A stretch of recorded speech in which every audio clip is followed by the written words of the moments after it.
Isang araw, naglalaro kami ni Cheese. At napa at napaisip ako na umorder ng Shopee. At nandiyan na nga ako, pumunta na ako sa kabilang kwarto. At masyadong madilim kasi gabi na. So, nandito na tayo. Then, nandito ang maliit na bata. Order na nga ako niyan. At iba pa cellphone yung ginamit. Para may iba naman yung... At naglaro muna kami dyan. Aso ko na si Chase.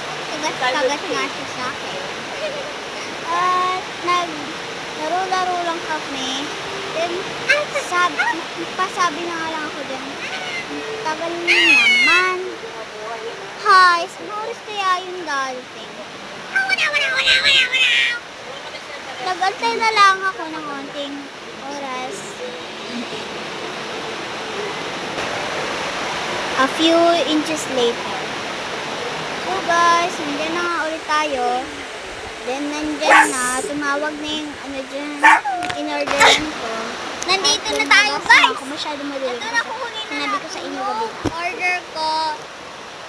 Para kay kinuha ko na nga yung parcel ko dyan sa labas. Hindi nyo makita dahil sobrang dilim. Yan. Nandyan na nga ako. Ay, wala. Bubuksan na namin yung gusto niya. Buksan na namin yung laruan niya. Dagarap muna ako ng cutter dyan para bubuksan na natin yung parcel. Ay, in-order. Maliit lang yung in-order ko. Tas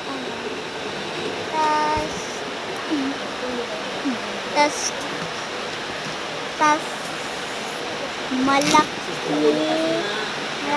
yung lalagyan. Ganap-ganap na ako ng cutter. At saka nakahanap na ako dyan ng cutter. Then binuksan na namin. Excited na nga yung kapatid. Excited ka na ba? Sabi ko, excited ka na ba? Kasi sa aso, patignan yan, nakatingin siya.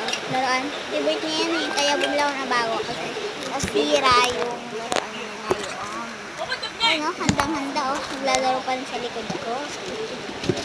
Naglalaro. Ngayon nga, di ba? At nandito siya sa likod ko.